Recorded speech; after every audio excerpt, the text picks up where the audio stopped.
Hi guys, Andy N, spoken label, back in the house. What was it, a Tuesday? Yeah, it's Tuesday. The Tuesday night I'm the track of the week this week. It's been one of those weeks. But that's the family stuff, not creative stuff. Now we've got a wonderful lady with us today. She's a very multi-talented lady and all kinds of fields as well. And we've been trying to connect together for a couple of months now. And it's just not happened. Well, got the fantastic Lisa Moore with me now. I've forgotten how we connected, Lisa. Did you contact me or did I contact you? Think I may have contacted you. I think you contacted me because within 2 weeks I was originally trying to book you in. Two people recommended you to me by email, and I forgot the name of the first one. She said, bad news with me. The second one is a dear friend of mine, my wife Manda's, Jenny Berry, if you know Jenny. Yes, I do know the And wonderful. she regarded you as, and her exact words were, and I can quote her on this, I've got this in an email, goddamn genius, get her on spoken label. Oh, how lovely. What a lovely thing to say. She's Yeah, amazing. I we mean, love big Jenny. her up too. She's We amazing. love Jenny. Love Jenny. I've done 2 sessions with Jenny so far, and oh, she's just a star. And that's what Fantastic. anyhow, listen, we're here to what you, Lisa, are having Jenny. I could gush about Jenny Berry all day, and I'll probably make her, Amanda, and me and you blush. So let's just move on, okay? So, right, Okay. Lisa, okie dokie then. As I said, there's a lot of ground I want to cover with today because I know you've done all kinds of things. So, give us the introduction about yourself first of all, then. And where did all this creativity come from, then? And Okay. what Interesting. did you do? You do a lot of bits and pieces. So what came first then? I suppose you could say, yeah, I wear many hats. Hmm. Um, I would describe myself as a writer, actor, poet. Um, Up until 18 months ago, I was a full-time academic at the University of Salford, and I taught comedy, media, and performance. In fact, I was kind of instrumental in the first comedy degree Oh, in this country, a oh. dedicated comedy degree at the University of Salford. So that was kind of my baby back in Hmm. 2010. So I had quite a long career as an academic, which I absolutely loved. And, it was a brilliant career. But I just got to a point where I felt really thwarted in my own creativity. Hmm. I brought up my kids. I needed to work in a serious 9 to 5 job. So I did that. And then for a few years, I was thinking, oh, I need to do my own stuff. I need to do my own stuff, but I can't afford to. And you know how it goes. So then I decided to take the plunge and do what's either regarded as very brave or very stupid. Might be somewhere in between of those things financially. However, financially, not yet as uh kind of viable as I was. However, getting there and much happier inside in that I'm able to create, and I feel a lot less stressed than I did, because academia and education, as I'm sure you know, I mean, I don't want to bore you with that, but it's not what it used to be, and it's a very difficult arena to work within these days, because it's much more about bums on seats and it's a business. Hmm. So working in a business in the arts is problematic in many ways. So as I had a great career there, and I still teach now, by the way. I still do freelance teaching. Like at the moment, I'm doing some lovely work for University of Manchester, which is my old stomping ground. Then I've worked at ICT, International Theatre, and I'm still keeping my hand in, but I am now more of a writer, actor, and poet. And I'd say the poetry is kind of, that's the first thing. You asked me where it came from, this creativity, and I'd Hmm. always acted and I'd always written. My master's is in script writing for television and radio. So I'd always, been very involved in writing, and the poetry came about. And I do think it's a story that should be told. The poetry came about from a period of real depression, actually. And it was an outlet. It became something that I managed to sort of utilize to get me out of a bad place. There's actually a poem attached to that. Maybe I'll do that poem later, the Yeah, first one yeah. I Interesting to wrote. see it, certainly. So Yeah. yeah.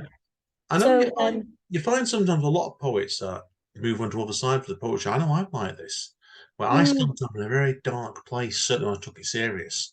And it's not the case you lighten up, I don't think, is it? You just learn to take it in different ways, I suppose, don't yeah.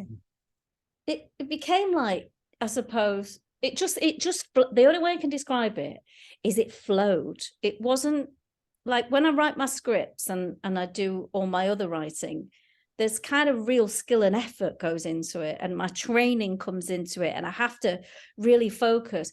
When I'm writing poetry, I'm not saying it's effortless at all by any stretch of the imagination, but it's a different, I don't know if you find this, it's a very different process, and it's more of a kind of spillage Yeah, of definitely, you know, definitely, kind definitely. of and sometimes it just comes to me and I don't have to think about it too much, and then it has to be an outpouring. It's a very strange process. I find writing poetry, it's very cathartic, and it's something that I really enjoy, much more than I could have imagined I would actually.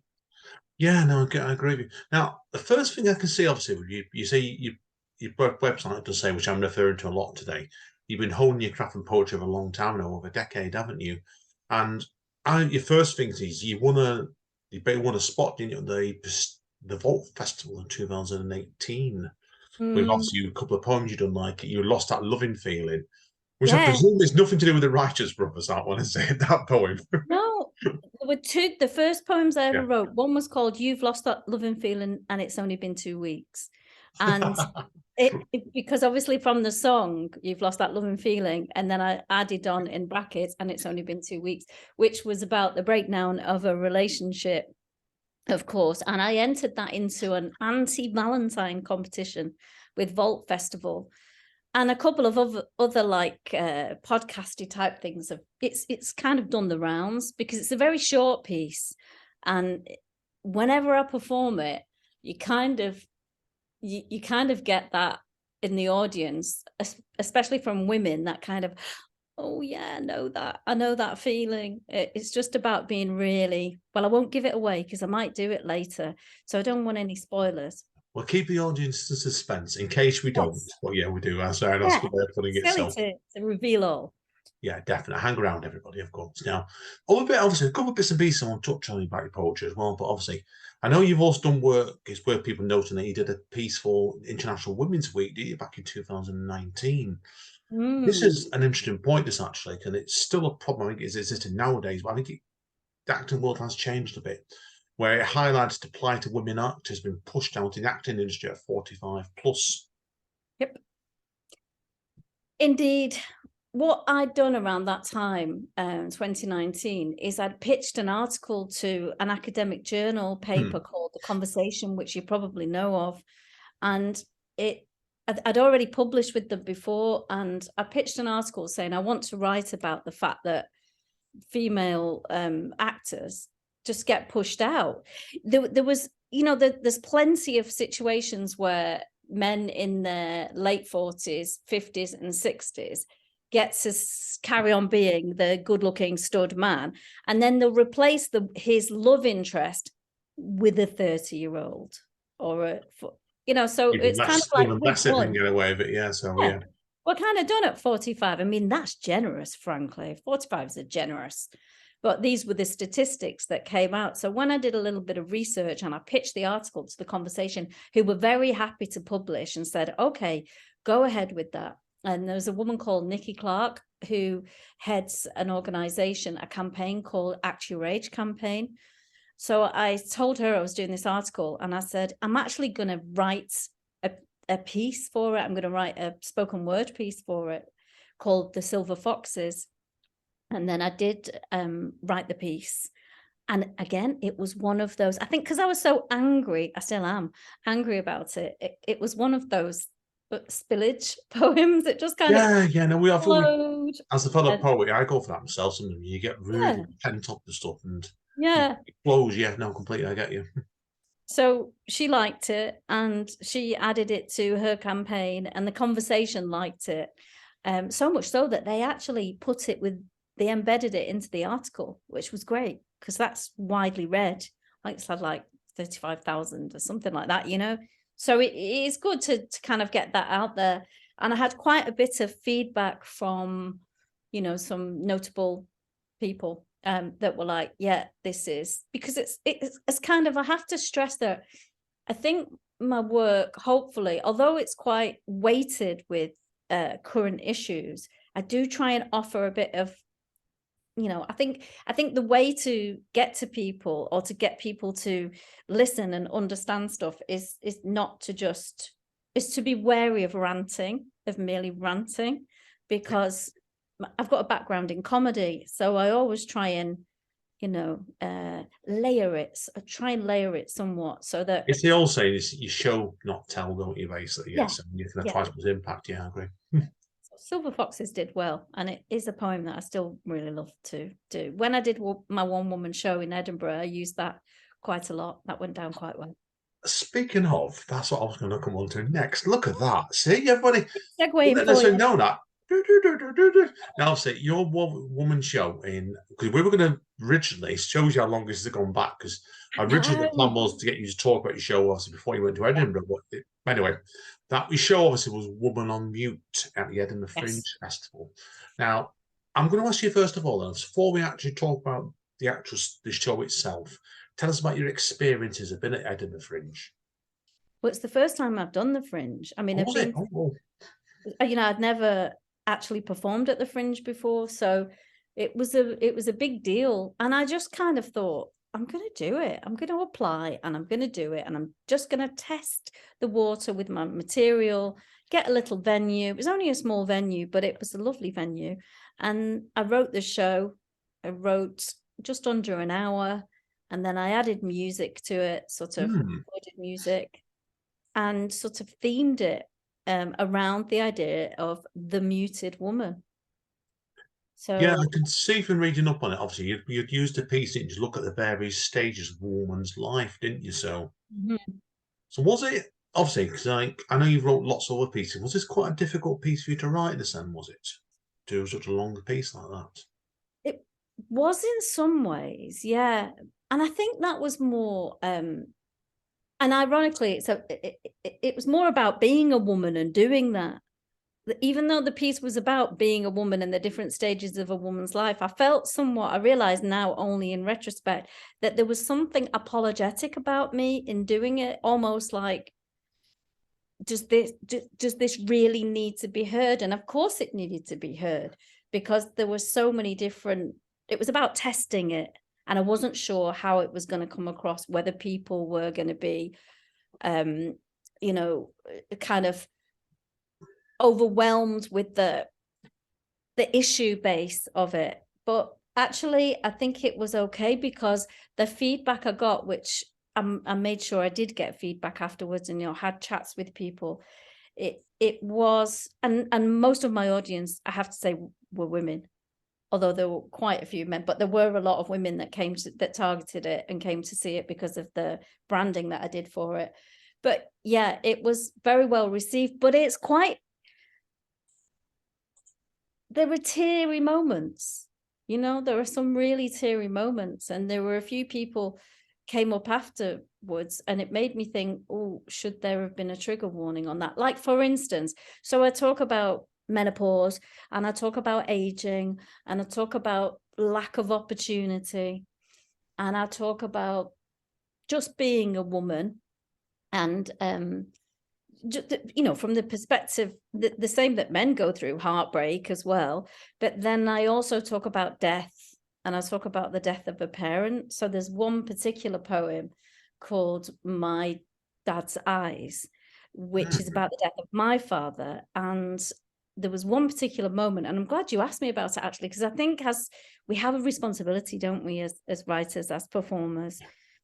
So we have to think about that. And there was a couple of moments where people were triggered by it, because it's quite, my stuff has been described as, you know, fairly candid. It doesn't really hide much. It's just there, bare bones. I think what I've heard of your work, Lisa, I think I'd use the word honest, actually, you know, as well, and that's why I could. It's interesting to know that when you do spoken label, I don't always know the people in advance, and we've not actually met before. I connected with your work now when I played it all back in the past couple of days, it did make a lot of sense to me. And that's why I find you very interesting to chat to about this today, definitely. So now, I also want to talk to you today about your acting as well. Because obviously, besides being a writer and a poet yourself, I know you do a lot of acting, don't you, as well? So now I've been looking at your reel before, and I'm going to have to ask you about your experience in Coronation Street straight away anyway. So Well, I've done a couple of Corrie parts actually. I did a few years ago. I think it's 2001 the first time I ever did it, and then the last time I did it, I think it was 2017. There was a bullying story, and I played the mum of the bully, Chloe, she was called. And yeah, a few episodes in that. So it was really, I mean, working in the street is always an absolute joy. You know, they're amazing, lovely writing. And also it was a serious part, but there was a bit of a comedy element to that character. She was really a bit of a screaming banshee. Yeah, if you follow it on the reel, it's brilliant. Like it's that sort of role where I think any actress would get the teeth into it, and you'd walk away after with a big smile on your face, because that's that sort of role to me. There was a serious bit to it, but also like very comedy based almost as well. So I've got to say, if I can remember rightly, I got to say something.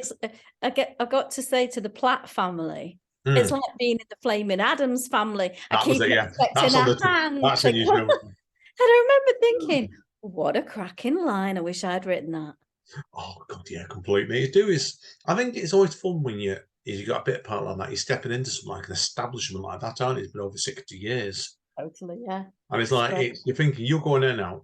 You've had a laugh for I don't know however many days you're on set for, over a couple of times, and then you can walk away thinking, well, that's something to make to memory's sake, definitely. Really nice. And people remembered her. I remember being at Sainsbury's the next day in the car park, and I saw two lads, you know, the boys in a car, and I heard one of them say, "Hey, it's that girl from Corrie last night. She's a right cow." I'm famous in Salford Sainsbury's car park. It was great. Oh, it's a success when you get that. But people are saying you can watch it. We're going to go into a lot of your acting and stuff, because you've done so much bits and pieces. Just to encourage people to go and look at your updated reel on your website is brilliant. And also, like, you've done like a lot of commercials as well, haven't you? As well, so voice stuff. I like to voice do stuff. Yeah, I've done a bit of voice stuff as well. I like doing voice work. I like working in a studio. I think one of the things that I've kind of been successful or lucky in doing is, I don't know if you saw the Where To Mate stuff or heard rather. So it was Jason Wingard's sorry, you can hear the dog is no, Where To Mate, Jason Wingard's comedy Where To Mate on Radio 4. He cast me in that, so that was really good. So I've kind of got this reputation, I think, for being able to do lots of different voices, which I really love, being able to do lots of different accents, lots of different voices, and kind of comedy attached to that too. Although I also do really, you know, really serious and straight stuff. I like to be, you know, I like to stretch the voice, so to speak. But I'm also doing a play at the minute. There's a fabulous writer called Joe O'Byrne. Yeah, should we hold that back? Because I know. Yes, to spot sure. It. We can talk about what's coming up as you what's coming up, definitely there, because I've seen the poster. Of course, yeah. That one, so straight away. So, what have you found then? Okay, because I used to do a lot of acting myself years ago, back when I was younger. I don't do it nowadays. I didn't know that about you, Andy. No, it's just various reasons. Because I used to, when I was younger, I used to get rid of my stage fright, which is crazy because I'm a performing poet as well. But I'll tell you about that off mic, because there's a certain rather known regional theatre that are probably banned me. So we'll come on to that off mic. Really? Yeah. Oh, how interesting. I'm really intrigued now. All I'll say to you is there's Harold Pin to play. I won't forget me, so. But anyway, okay. I want to talk to you obviously about with you doing obviously like you've done radio work, obviously commercial work and TV work and stuff like that. Do you find obviously your approach changes when you're doing this sort of work to contrast your own work when you're performing your own work? In what respect? I mean, Like, I think when I've done plays myself last night, I met that Harold Pinter play I'm on about. I had to play an yeah. alcoholic in that play, and anyway, you can guess what probably happened, right? But, All but right, I yeah, see no, it. it's like I had to like do. It was like I was injecting myself in a different way to my own writing. Oh yeah, yeah. It's a very different kind of performance energy, isn't it? I Yeah. mean, I haven't done live theatre for some time, and I know Hmm. we're going to talk about that later, but the energy that's required, the energy and skill that's required in Hmm. that is entirely different, obviously, to the spoken word stuff. Because with the spoken word stuff, for instance, I have a mic. So I can play around with the voice and use the mic, and the mic is also a prop, as you know. So it's kind of, you can really temper your own work and your own writing, but then when you're doing the words of somebody else, you have the responsibility towards the playwright. So it is different, and also it's not easy, I find, as a writer myself sometimes, because I mean, I can be, oh, probably shouldn't say this, but I'm just going to be honest, I can be a bit of a control freak when it comes to my own work. So doing other people's too, I have to really check myself sometimes and go, right, this isn't yours, just do as you're told. Yeah, I think it's reining yourself in sometimes, and your acting approach. It does. That's what I found myself in the past. Is he said something right. It's only you have to be respectful to what you've been given, Yeah. basically, for whatever reason. So no, and that's sound a good actress, that definitely. So now, obviously, and I want to start obviously thinking about winding this down now, obviously to give you a chance to do a bit of reading for us in the second half. But before we get to that, obviously, yes, we better have talk about your forthcoming play, which you've done someone already, The Bench, and I know there's other dates been announced for later on this year as well. Yeah, So there's quite a few. yeah, now obviously, like I said before, this is the first play you've been in the theatre for quite some time. Then now, obviously, before we talk about what the play's about, can you tell us about and how it feels to be back on stage and doing a play again? Then Yeah.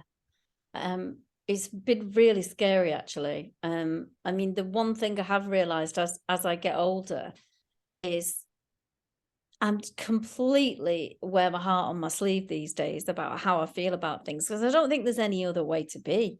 You know, the ego is not as prevalent, shall we say? Although obviously there is still ego, because I wouldn't be able to do what I do without it. But it was quite scary. But the great thing about this play, The Bench, which is literally about the bench that sits on the stage, and it's about the different people that grace the bench over a period of 12 months. So we move through the seasons, and we go from a man and woman who are having some marital problems, so they're trying new stuff out and using the bench for that, which sounds really dodgy, and it's not actually that dodgy, but it's comedy. And then it ranges from that to talking to Matty and Jake, who are a couple of local thugs, to um, a kind of really sad character who's pretty much homeless, to, oh, there's just some amazing characters in the piece, written by the fabulous Joe O'Byrne, whose words are a joy to perform, really, because he's kind of a cross between, I would describe him, and he has been described as a kind of Jim Cartwright meets Alan Bleasdale. oh, does he really? Right, yeah. Yeah, he's been called the Salford Scorsese. Is, you know, Oh, he's not a he's name I've come across great. for, but I've been in plays both Bleasdale and Jim Cartwright myself straight away when I was at uni and beyond that. So, all right, it does sound really interesting then, definitely. So, I'm just upset I've missed the Manchester dates from it earlier on Yeah. this year. Well, Whatever. no, never mind, because we Hmm. are going to have some others. So that piece is, we're at Wakefield on the 11th of March, and then we're at Colne on the 20th of April, and then it ramps up to September, October, November, December. But Joe O'Byrne's also got other plays out too. He's kind of got a trilogy, so there's other plays, the Haunting of Blaine Manor that he's doing. So he's got a wealth of work out there, and everybody's picking it up. So it's good. I It's nice definitely to want to be check that told. out. definitely check that one out. Definitely, that sounds good to me. Do you envisage you're actually bring your own show back again yet? We did the Edinburgh Fringe Festival last year. I'm not going to the Fringe this year because I'm focusing more on the writing. I'm hoping to. I have a collection. So yeah, that's my next question going to be actually. I know there's a collection on the way, isn't there, as well? So. Yeah, there is. Which is called The Invisible Woman, and it's kind of off the back of Muted Woman on Mute. It's off the back of that. So I now have quite a hefty collection. I've been working with an editor, publisher, and she's been really helping me sort of hone my craft and just give me some advice on how to move forward with my work.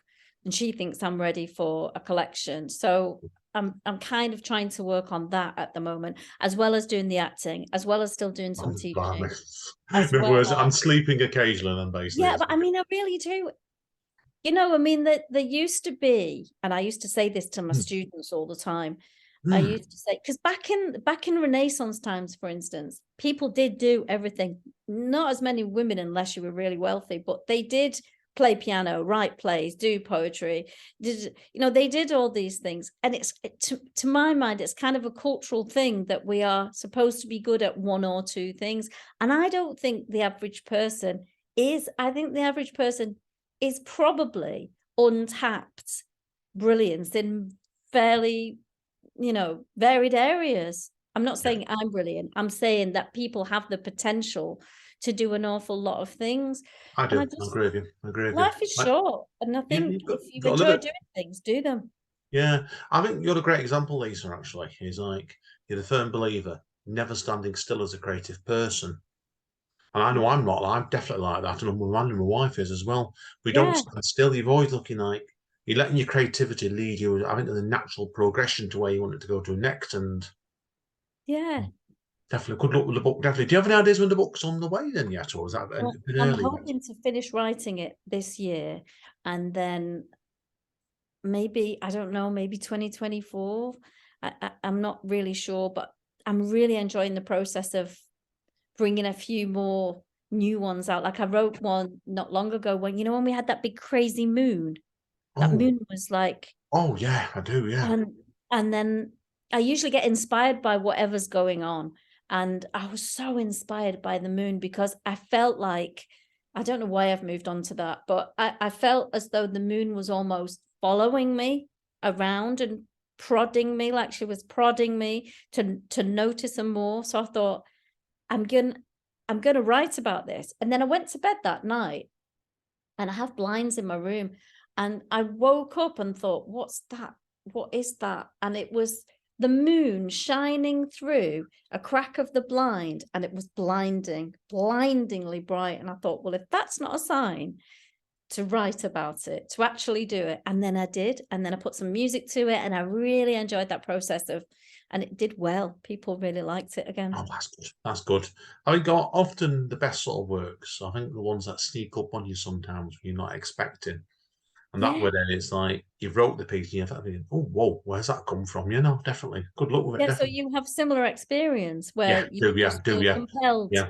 I've just had something, I'm getting something published actually. I'll tell you about that in the ad break. But yeah, that's something that has a piece that got sneaked up on me and I wasn't planning it. So yeah, so definitely. So good luck with the play, definitely, Lisa, and also the book as well. So keep us informed. Okay, now we'll let you do the wrap up now. So if people want to find out more about you, where do you recommend they go?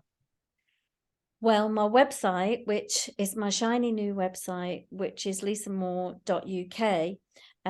You can find all my stuff on there, and you'll see that there's a section on poetry, a section on education, because I still work as a freelance educator. So workshops and guest lecturing, which I still do plenty of, and poetry commissions and performances and acting gigs and writing too. So, which we haven't taught that much about, but in essence, my writing is, one of my major loves is script writing. So I have a couple of things just in development at the moment, but they are quite exciting.